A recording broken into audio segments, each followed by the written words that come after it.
Bismillahirrahmanirrahim. Assalamualaikum warahmatullahi wabarakatuh. Alhamdulillahi rabbil alamin, wal aqibatu lil muttaqin, wala udwana illa 'alal zalimin. Wassalatu wassalamu ala asyrafil anbiya'i wal mursalin wa ala alihi wa ashabihi wa tabi'ina lahum bi ihsanin ila yaumiddin, amma ba'd. Allahumma 'allimna ma yanfa'una wanfa'na bima 'allamtana innaka antal alimul hakim. Rabbana zidna ilma warzuqna fahma.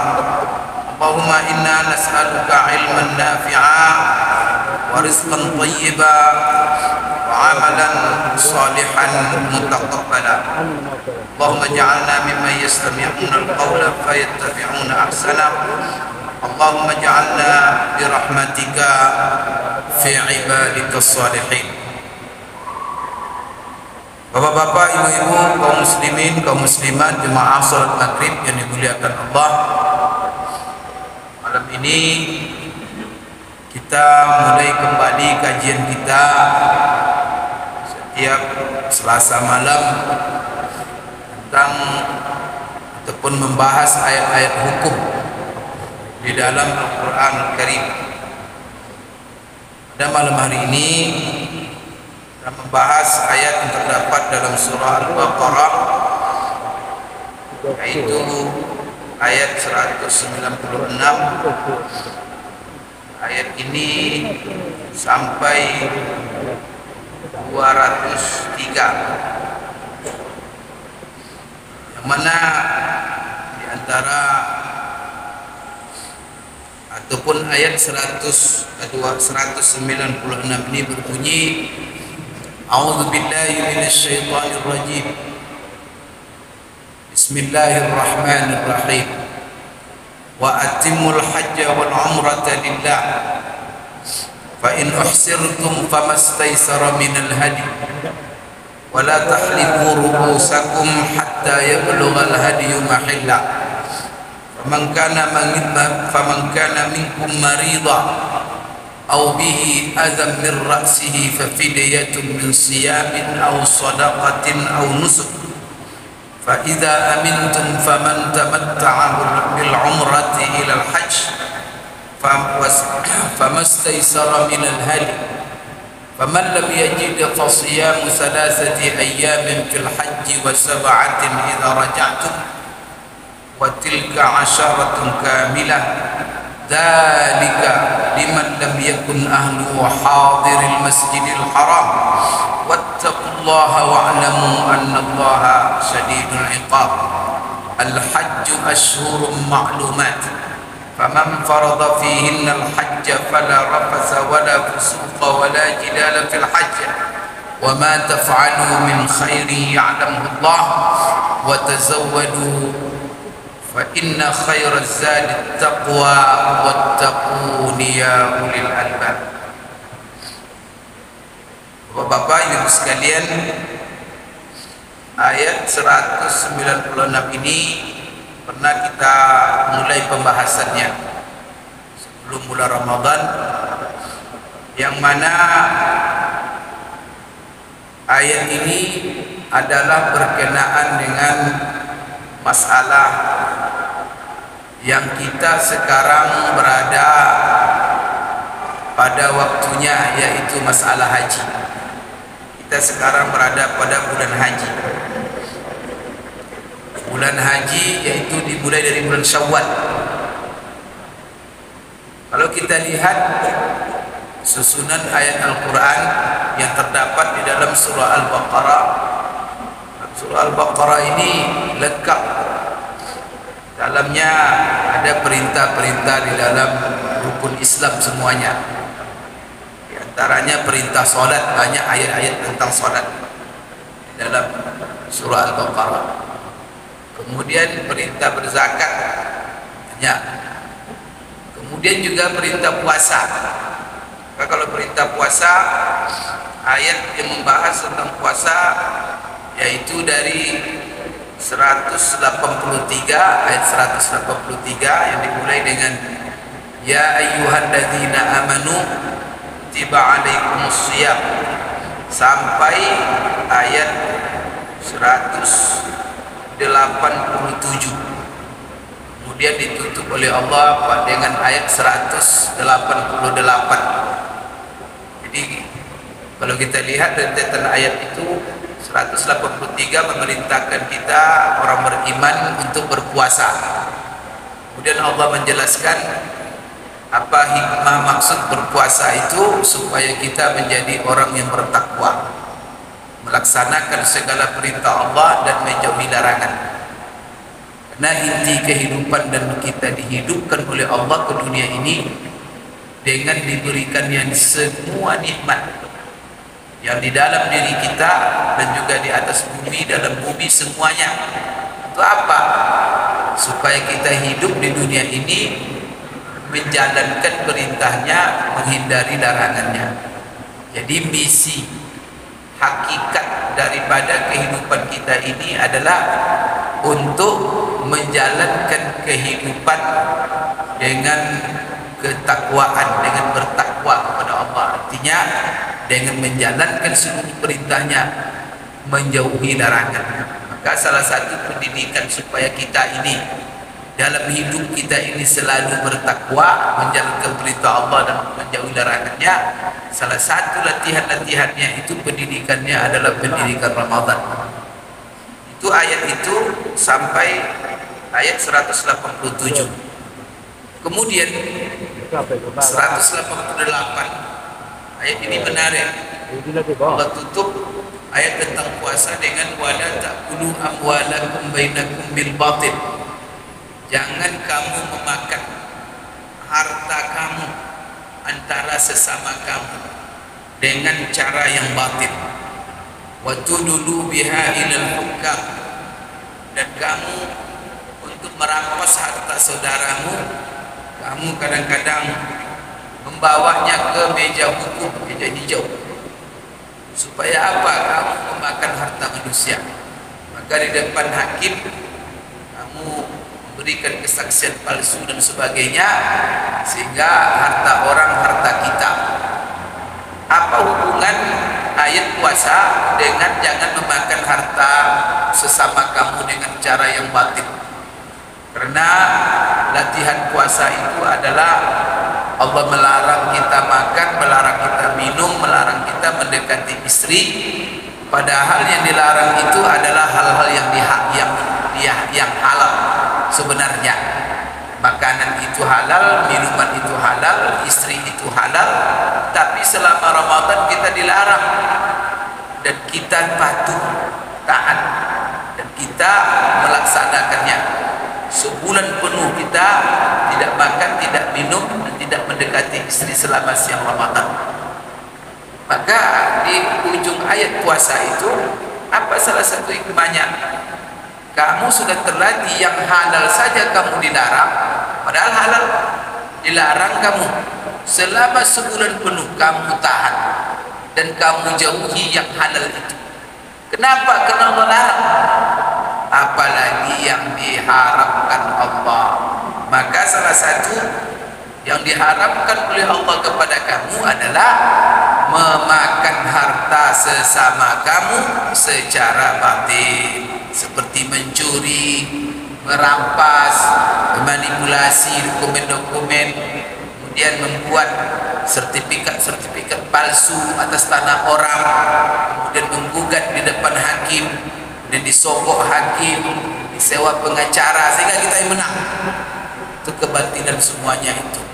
Maka di sini tidak pantas kamu orang-orang yang berpuasa, sebulan kamu berpuasa, setelah itu kamu kerjakan pekerjaan yang haram itu. Wala ta'kulu amwalakum bainakum bil batil.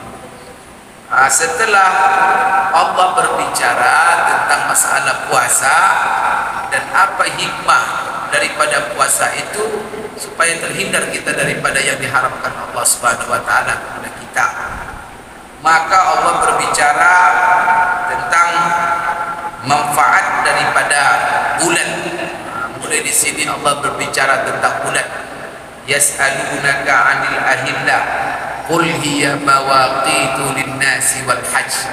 Jadi pentingnya bulan itu apa gunanya? Di sini bukan masalah matahari, tetapi posisi bulan.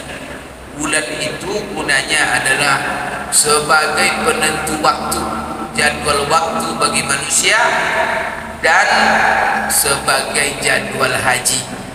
Berarti setelah ayat tentang puasa, Allah berbicara tentang haji. Jadi urutan ayatnya begitu. Begitu juga dalam urutan waktu. Setelah bulan Ramadan selesai, kewajiban puasa selesai, maka Bapak Ibu sekalian datanglah 1 Syawal. 1 Syawal itu masuk bulan haji. Berarti Ramadan bulan puasa, Syawal bulan haji. Di bulan haji itu ada 3. Nah, Allah mengatakan dalam ayat yang saya bacakan tadi, Al-Hajju Ashhurun Ma'lumat. Haji itu dilaksanakan pada bulan-bulan yang telah ditentukan. Bulan-bulan itu yang disebut dengan Ashhurul Haji, bulan-bulan haji. Di mana kapan mulainya bulan haji itu? Bulan Syawal. Jadi bulan Syawal ini bukan bulan hari raya saja, bukan bulan kita berhari raya Idul Fitri, tapi di samping dia adalah bulan hari raya Syawal, ada juga adalah awal daripada bulan haji. Jadi subhanallah, di dalam ayat puasa itu apa gunanya kita berpuasa? Jadi rentetan ayatnya berurut. Puasa, haji. Maka dalam rukun Islam juga begitu. Rukun Islam pertama 25 syahadat, kedua menegakkan salat, ketiga adalah zakat, keempat puasa, kelima haji. Dari sisi waktu begitu juga. Selesai Ramadan langsung haji. Kalau seandainya 1 Syawal kita berangkat haji dengan niat ihram haji, sudah sah. Nah, kemudian juga Bapak Ibu sekalian, ada hubungan syariat puasa. Kenapa disyariatkan ibadah puasa dulu baru ibadah haji? Maka di dalam Al-Quran, di dalam ayat tentang haji yang saya bacakan tadi, Allah di situ menjelaskan pentingnya kita ketika kita pergi berangkat haji berbekal. Maka Allah katakan, Al-Hajju Ashhurun Ma'lumat, faman farada fihinna al-hajja fala rafasa wala fusuqa wala jidala fil hajj wa ma taf'alu min khairin ya'lamuhu Allah wa tazawwadu fa inna khairaz zadi taqwa. Nah, di sini Allah katakan siapa yang wajib haji baginya di bulan haji itu berangkat, kemudian jaga apa yang perlu dia jaga. Jaga mulut, fala rafasa, jangan berkata-kata yang keji. Jaga perbuatan tindakan wala fusuqa, artinya jangan berbuat maksiat yang diharamkan Allah. Kemudian wala jidala fil hajj, jangan melakukan, mengucapkan kata-kata dan juga melakukan sikap yang membuat hati orang sakit, menyakitkan hati perasaan orang. Wala jidala fil hajj. Kemudian apa kata Allah? Jika kamu berangkat haji, wa tazawwadu. Pertama, sebelum itu, wa ma taf'alu min khairin ya'lamuhu Allah. Banyaklah berbuat baik dalam selama haji itu, karena kebaikan apapun yang kamu lakukan Allah tahu, Allah mencatat dan Allah akan membalas. Kemudian kamu ketika berangkat haji, wa tazawwadu, berbekallah kamu untuk berangkat haji itu. Maka kita disuruh berbekal oleh Allah. Maka semua orang yang pergi haji pasti ada bekal. Cuman Allah menjelaskan apa sebaik-baik bekal yang kamu bawa. Bukan pakaian yang banyak, bukan obat-obatan yang banyak, bukan duit yang banyak. Apa bekal tazawwadu fa inna khairaz zadit taqwa. Berbekallah kamu ketika kamu berangkat haji itu, bawa bekal, jangan sampai tidak berbekal. Maka ini subhanallah, kan tak mungkin kita pergi haji itu tangan kosong. Maka orang kadang 2 kopor ini di awal sebagai bekal, kemudian bekalnya duit, obatan macam-macam. Tapi Allah katakan di sini, wa tazawwadu, berbekallah kamu, ingat, sesungguhnya sebaik-baik bekal yang kamu bawa itu adalah takwa. Jadi haji, berangkat haji disuruh berbekal. Bekal yang paling baik kita bawa pergi haji itu apa? Takwa. Nah, di sinilah hubungan ayat puasa dengan ayat haji, dengan ibadah haji. Kenapa kita disuruh puasa selama bulan Ramadan? Supaya kita mencapai takwa. Takwa yang kita capai bulan Ramadan ini, inilah bekal yang kita bawa untuk melaksanakan haji. Karena hubungan ayat itu. Kutiba alaikumus shiyam kama kutiba alal ladzina min qablikum la'allakum tattaqun, supaya kamu bertakwa. Ya, ujung ayat uhilla lakum lailatus shiyam, Allah katakan fatilka hududullahi fala taqrabuha kadzalika yubayyinullahu lin-nasi yubayyinullahu ayatihi lin-nasi la'allahum yattaqun, supaya mereka bertakwa. Maka takwa ini yang menjadi bekal. Wa tazawwadu fa inna khairaz zadi taqwa. Maka bapak-bapak, ibu-ibu yang akan berangkat haji, maka takwa yang sudah kita dapatkan dari latihan puasa selama sebulan penuh, itulah bekal terbaik yang kita bawa untuk berangkat menuju haji. Subhanallah. Di ayat ini urut. Nah, kemudian sebelum Allah menjelaskan Bapak Ibu sekalian tentang masalah haji, Allah berbicara dulu tentang tempat yang akan ditempuh oleh orang-orang yang pergi haji. Tempat yang akan ditempuh oleh orang-orang yang pergi haji itu adalah namanya tanah haram. Tanah haram. Maka Allah berbicara setelah berbicara tentang puasa, sebelum berbicara tentang syariat haji, supaya kita tahu sebelum kita berangkat haji kita akan pergi ke mana. Maka kita akan pergi ke tempat pelaksanaan haji itu di tanah haram. Maka Allah berbicara tentang hukum tanah haram. Di dalam ayat 189, setelah Allah mengingatkan bahwa salah satu manfaat perjalanan bulan itu untuk menunjukkan jadwal waktu haji. Berarti Ramadan kita dasarnya hilal. Maka ribut-ribut kita, awal Ramadan, berakhir Ramadan kapan? Pakai hilal. Tapi apakah caranya hisab atau caranya ru'yah? Di situ berbeda. Tapi tidak ada masalah. Semua ijtihad. Bapak Ibu sekalian, kemudian haji juga apa? Dasarnya hilal. Kita melihat hilal Syawal, berarti sudah masuk bulan haji. Nanti dasarnya kita wukuf pada Arafah juga bulan.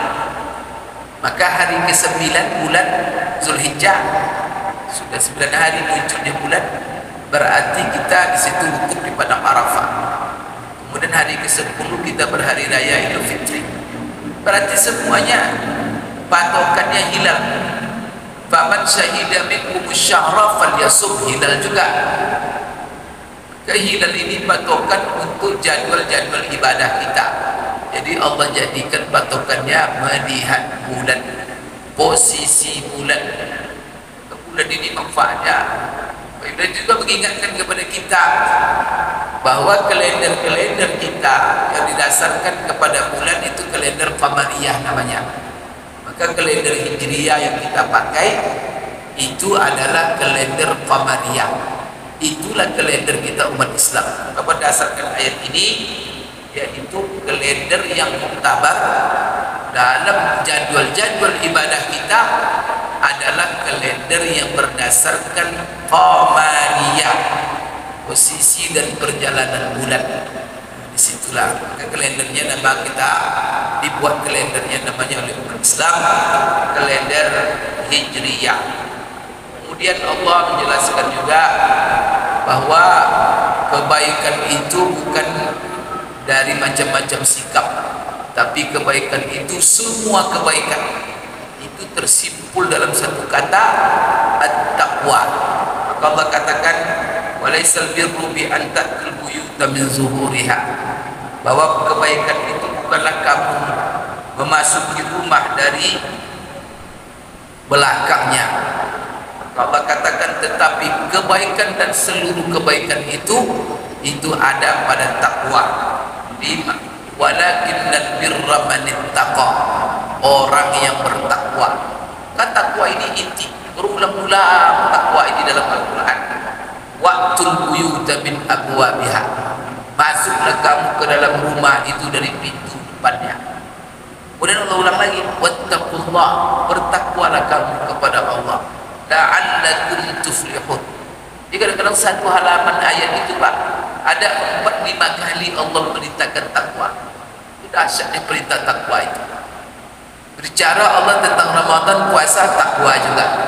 Bicara Allah tentang waktu, takwa juga. Bicara Allah tentang haji juga takwa. Berarti semuanya inti agama ini supaya kita bertakwa. Dan itu sudah Allah jelaskan di awal surah Al-Baqarah, ya ayyuhan nasu ubudu rabbakumul ladzi khalaqakum walladzina min qablikum la'allakum tattaqun. Hai manusia, beribadahlah kamu hanya kepada Tuhanmu. Tuhanmu yang mana? Yang telah menciptakan kamu, menciptakan semua orang sebelum kamu. Dia ciptakan kamu. Maka jangan kamu beribadah kepada yang lain. Jangan kamu persembahkan hidupmu kepada yang lain. Dia yang menciptakan kamu, menciptakan semua yang kamu butuhkan. La'allakum tattaqun. Untuk apa kamu beribadah? Ibadah itu gunanya apa? Supaya kamu menjadi orang bertakwa, supaya kamu dalam hidup ini kerjamu hanya melaksanakan perintah, maka tidak ada mulut yang kita gerakkan, mata kemana kita pandangkan, telinga kemana kita perdengarkan, pikiran kemana kita pikirkan, kaki kemana kita langkahkan, tangan kemana kita ayunkan, kecuali semuanya itu kenapa kita gerakkan, kita fungsikan semuanya hanya untuk melaksanakan perintah Allah. Maka saya melangkah sebuah tempat, kenapa melangkah? Karena itu perintah Allah. Kenapa saya gerakkan tangan saya? Karena Allah merintahkannya. Kenapa saya ucapkan? Karena Allah merintahkannya. Itulah takwa. Kemudian seluruh kehidupan kita ini kita tidak tahan. Tidak kita tahan mulut kita bicara, tidak kita tahan mata kita memandang sesuatu, tidak tahan telinga ini mendengar sesuatu, kita tidak tahan pikiran kita berpikirkan sesuatu, kaki kita tahan untuk melangkah. Kenapa Bapak tidak melangkah ke tempat-tempat maksiat? Ketika terbayang tempat maksiat kita tahan langkah kita. Kenapa kita tahan? Kita cegah kehidupan kita dari maksiat, karena maksiat itu larangan Allah. Berarti semua kehidupan ini kita menahan. Kenapa? Karena Allah melarang. Kenapa kita gerakkan kehidupan kita? Karena Allah perintahkan. Itu inti takwa. Itulah inti kehidupan ini semuanya. Lalu Bapak Ibu sekalian, Allah berbicara tentang hukum tanah haram. Maka salah satu dosa, larangan yang perlu diperhatikan orang ketika dia berada di tanah haram, yaitu larangan berperang. Maka Allah katakan sini, wala tuqatiluhum indal masjidil haram hatta yuqatilukum fi. Jangan kalian berperang memerangi orang-orang yang kafir itu di Masjid Haram. Kemudian di tanah haram. Ini kenapa Allah menjelaskan setelah puasa hukum tanah haram? Karena Allah akan berbicara tentang ibadah haji. Maka sebelum Allah mengatakan haji itu di tanah haram, maka Allah menjelaskan hukum tanah haram.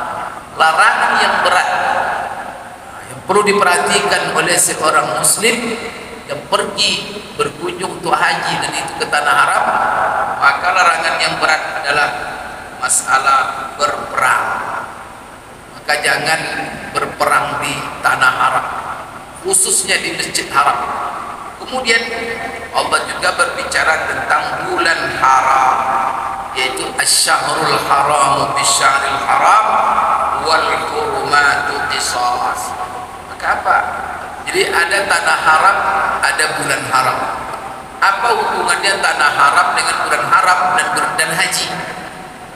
Di Ramadan berbicara tentang tanah haram, bulan haram, kemudian ibadah haji. Bapak Ibu sekalian, pertama sekali karena tanah haram itu masjid haram, tempat orang melaksanakan ibadah haji, manasik haji. Maka seluruh proses manasik itu dilakukan di tanah haram. Tawaf di masjid haram, sa'i di masjid haram. Kemudian Bapak Ibu sekalian, melontar jamrah di Mina itu di tanah haram, bermabit di Mina itu di tanah haram, kemudian mabit di Musdalifah itu di tanah haram. Itu tanah haram semua, itu haji proses haji, kecuali padang Arafah. Padang Arafah itu sepakat ulama itu tidak masuk tanah haram. Maka perbatasan Musdalifah dengan padang Arafah itu batasan tanah haram. Sudah masuk padang Arafah itu dah tanah haram lagi. Jadi dahulu orang-orang jahiliyah membuat sendiri cara-cara haji.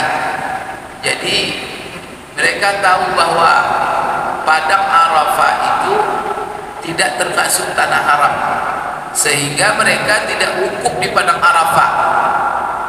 Maka mereka menghindar dari wukuf di padang Arafah. Mereka batalkan, cancel itu wukuf di padang Arafah karena itu bukan tanah haram.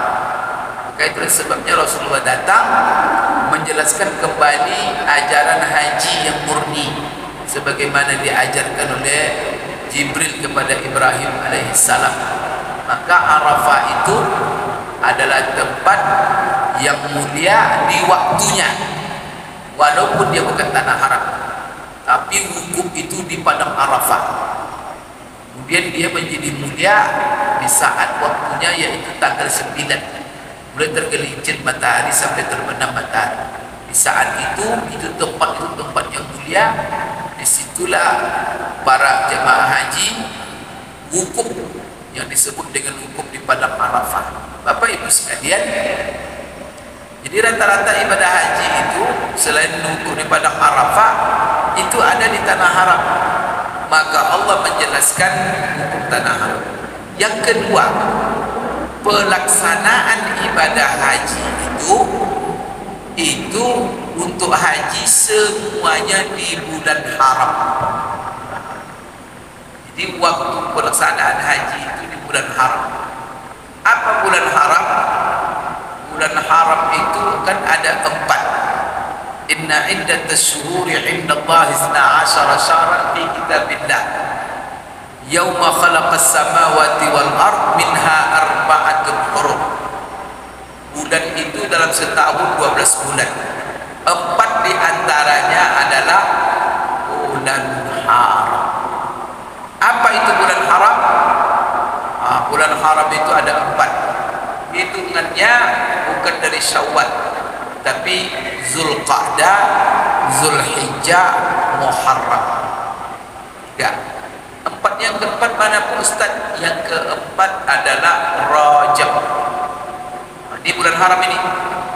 Maka Allah berbicara di sini menyinggung masalah bulan haram. Bulan haram itu punya kehormatan sendiri. Karena itu kalian jaga. Kenapa? Karena kalian haji di tanah haram dan di bulan haram. sekalian, ini yang perlu kita ketahui. Maka Allah menjelaskan tentang masalah tanah haram dan bulan haram. Tanah haram dan bulan haram ini ada hukum yang lebih kurang sama. Di antaranya pelarangan yang paling berat, berperang, melakukan perang. Jadi berperang di tanah haram itu dosa besar. Kemudian berperang di bulan haram itu juga adalah dosa besar. Maka orang-orang Quraisy orang jahiliyah sangat menghormati bulan-bulan haram itu. Orang-orang beriman diingatkan oleh Allah, kalian akan pergi haji setelah Ramadan. Kalian haji di mana? Di tanah haram. Kemudian di pelaksanaan haji kalian itu di bulan-bulan haram. Kalau orang Bapak Ibu sekalian banyak berangkat nanti, mulai berangkat haji ke Mekah itu, lagi sekarang dengan pesawat itu di bulan Zulqa'dah. Nah, Zulqa'dah itu sudah bulan haram. Sekalipun kita sah berangkat haji itu dari bulan Syawal, berniat haji. Tapi kalau bulan haji, ibadah manasik hajinya, kan inti haji itu apa? Pertama, mulai ibadah haji itu hari terwiyah. Hari terwiyah itu pada hari ke-8 Zulhijjah. Setelah hari terwiyah di mana? Di Mina.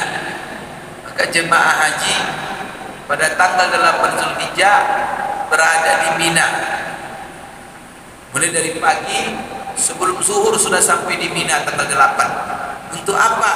Melaksanakan sholat 5 waktu. Zuhur, asar, maghrib, isya, subuh. Tanggal 8 sampai pagi 9. Itu tanggal 8 apa? 8 Zulhijjah. Zulhijjah itu bulan haram. Kemudian Mina itu tanah haram. Kastarnya itu di tanah haram. Pagi tanggal 9 setelah subuh berada di Mina. Setelah jemaah haji sholat subuh di Mina, maka mereka berangkat menuju padang Arafah untuk melaksanakan wukuf di tanggal 9 itu setelah tergelincir matahari. Jadi kalau jalan kaki kita dari Musdalifah langsung ke Arafah, ya lebih kurang Bapak Ibu sekalian 1 ataupun 2-3 jam kita berjalan kaki baru sampai ke Arafah. Jadi kalau padat macet sekarang berjuta-juta orang, itu bisa setengah hari karena tidak sampai. Banyak orang nyasar tak sampai kepada Arafah. Jadi pagi dan setelah subuh ya sudah, setelah matahari terbit berbondong-bondong dari Mina menuju Arafah untuk melaksanakan wukuf. Wukuf itu tanggal berapa? 9 Zulhijjah. 9 Zulhijjah itu apa? Yaitu bulan haram. Selesai nanti wukuf di padang Arafah sampai terbenam matahari, lalu jemaah haji pergi ke Musdalifah untuk mabit. Musdalifah itu tanah haram, dan itu pada tanggal 10 itu bulan haram. Sampai nanti pagi, sampai pagi 10 berangkat mereka ke Mina untuk melontar Jamrah Aqabah dan melaksanakan manasik-manasik lainnya. Jadi Bapak Ibu sekalian, Allah jelaskanlah di sini hukum bulan haram dan hukum tanah haram. Ini kepada jemaah haji, ingat bahwa Bapak Ibu akan berangkat haji nanti, dan Bapak Ibu melaksanakan manasik-manasik haji itu di tanah haram, kemudian di bulan-bulan haram. Kenapa ini diingatkan? Karena ini diingatkan supaya jaga betul. Nah, haram-haram isinya. Kemudian kita pergi haji itu harus dengan niat ihram. Semuanya berakar dari kata-kata haram. Tanah haram, bulan haram, pakai kain ihram. Ihram itu juga, dan niat ihram pakai kain ihram tanah haram juga. Maka Allah mengingatkan kepada kita, kalau kamu pergi haji, jaga betul, jaga mulut, jaga perbuatan. Mulut jangan mengucapkan kata-kata yang keji, perbuatan jangan berbuat maksiat. faman farada fihinnal hajja fala rafasa. Kenapa Allah tekankan kalau kamu haji jaga mulut, jaga perbuatan? Apa masalahnya? Karena padahal kan kalau berbuat maksiat itu kan sepanjang tahun, kapanpun kan haram hukumnya. Mau tidak sedang haji pun kita berbuat maksiat boleh, kan tak boleh. Tapi di sini Allah ingatkan kalau kamu haji jangan kamu berbuat maksiat. Wala fusuqa. Jangan kamu berkabar kata-kata yang keji. Ya, kata-kata yang keji kapan saja tak boleh kita.